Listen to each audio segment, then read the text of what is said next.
Hello friend, नमस्ते, Radha Krishna. Welcome to smart club English class में आपका स्वागत है।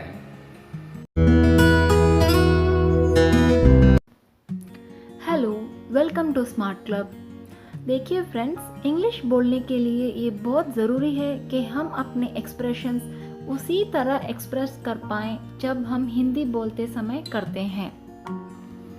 मान लो मैं आपको पूछती हूँ कि इसका इंग्लिश क्या है। कहना आसान है, करना नहीं। और नहीं तो इसका एक ना एक दिन ये तो होना ही था। इसका इंग्लिश क्या है तो आपको नहीं पता चलेगा। ये सारी बातें हम अपने डेली रूटीन में रोज यूज़ करते हैं। चलिए देखेंगे इसका इंग्लिश मीनिंग क्या है जो आप इजीली अपनी डेली लाइफ में यूज़ कर पाओगे।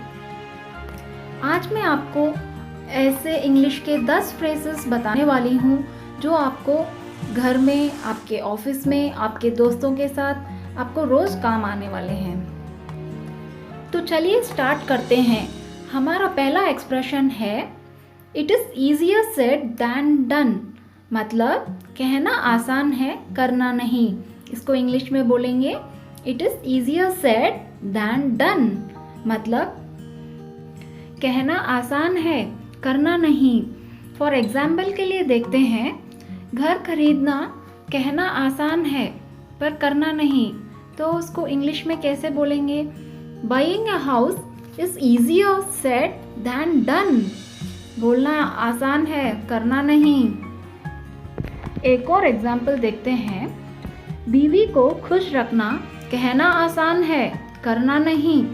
इसका इंग्लिश में बोलेंगे keeping a wife happy is easier said than done. मान लो आपका कोई फ्रेंड आपको बोलता है मैं अपना वज़न कम करना चाहता हूँ, तो वो क्या बोलेगा? I want to lose wait.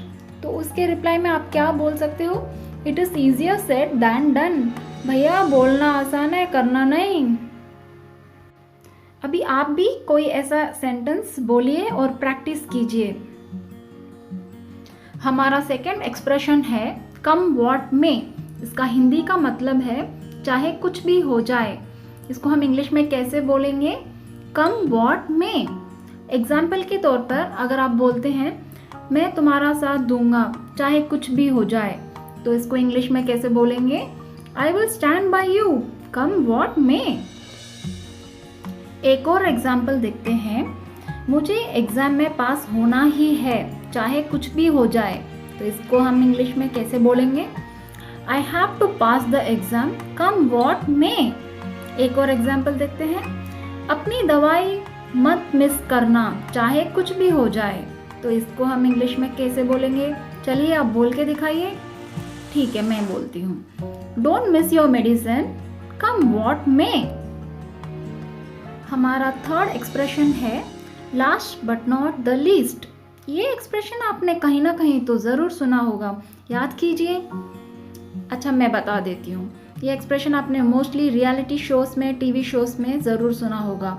जब एंकर अवार्ड देने के लिए 3-4 लोगों को बुलाने के बाद जब लास्ट मेंबर का टर्न आता है, तब वो बोलता है last but not the least. इसका मतलब ये होता है ये लास्ट है, लेकिन इसका मतलब इनको कम मत समझिएगा। इसी तरह बहुत बार ऑफिस में भी होता है।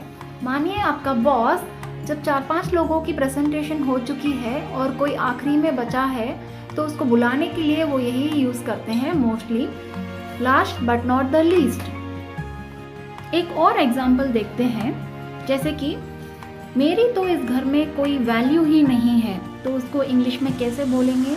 I M least important in this house. चलिए इसका मतलब देखते हैं। Last but not the least में लास्ट का मतलब आखिरी, लीस्ट का मतलब कम, सबसे कम। जैसे कि एग्जाम्पल में हमने देखा मेरी तो इस घर में कोई अहमियत ही नहीं है। एक और एग्जाम्पल देखते हैं, my father is handsome, he is caring and last but not the least he is rich. हुआ ना अच्छा एग्जाम्पल? तो कुल मिला के इस सेंटेंस का मतलब ये हुआ, अगर ये बात हम कह रहे हैं, लास्ट में कह रहे हैं, तो इसका मतलब ये नहीं कि ये कम इम्पॉर्टेंट है।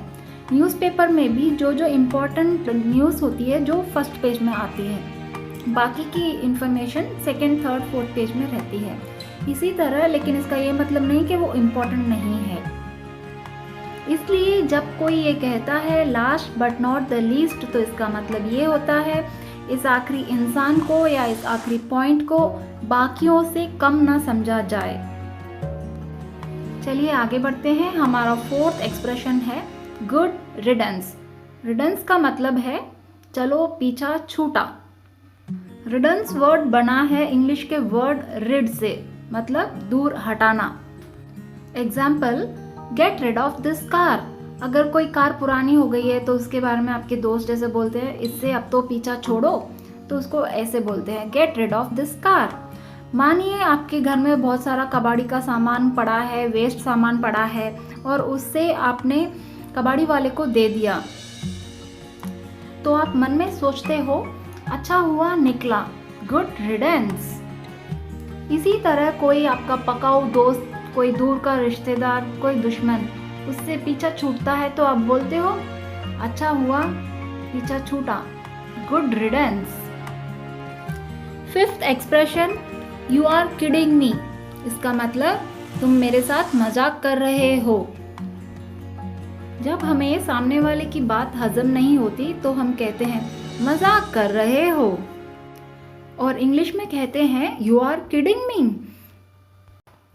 किडिंग मतलब मजाक करना, और आपको अगर कहना हो कि मैं मजाक नहीं कर रहा तो आपको बोलना है आई एम नॉट किडिंग। और अगर आपको पूछना है अरे तुम मजाक क्यों कर रहे हो, तो आप क्या बोलोगे, वाई आर यू किडिंग। और अगर आपको बोलना है मैं तो बस मजाक ही कर रहा हूँ, तो आपको जस्ट बोलना है I am just kidding. Sixth expression है stuck in the head. Stuck in the head का मतलब है दिमाग में घूम रहा है, मतलब दिमाग में अटका हुआ है। एग्जाम्पल, ये गाना सुबह से मेरे दिमाग में अटका हुआ है, तो इसको इंग्लिश में कैसे बोलेंगे, this song is stuck in my head since morning.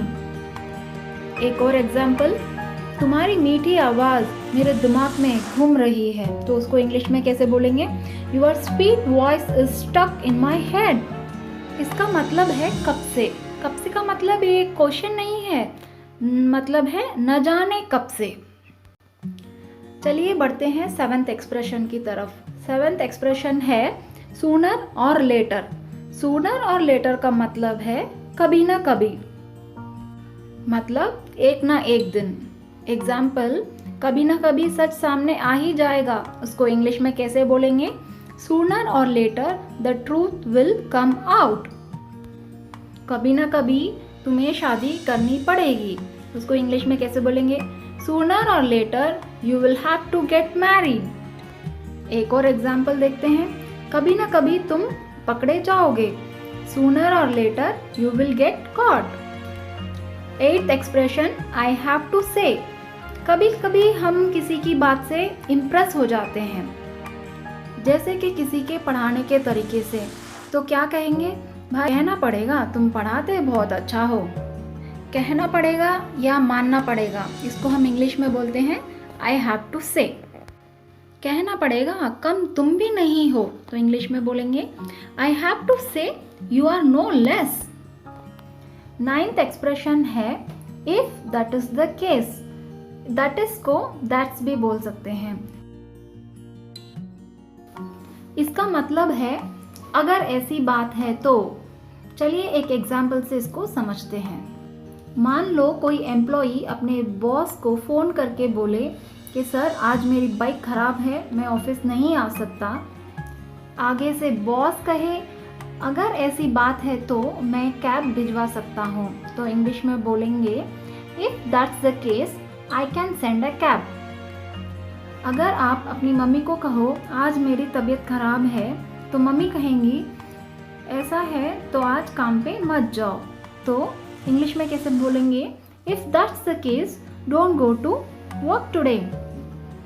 अगर हस्बैंड अपनी वाइफ से कहे कि आज हम मूवी देखने नहीं जा पाएंगे, तो वाइफ कहेगी अगर ऐसी बात है तो आज खाना खुद से ही खा लेना, तो इंग्लिश में बोलेंगे if that's the case Eat on your own today.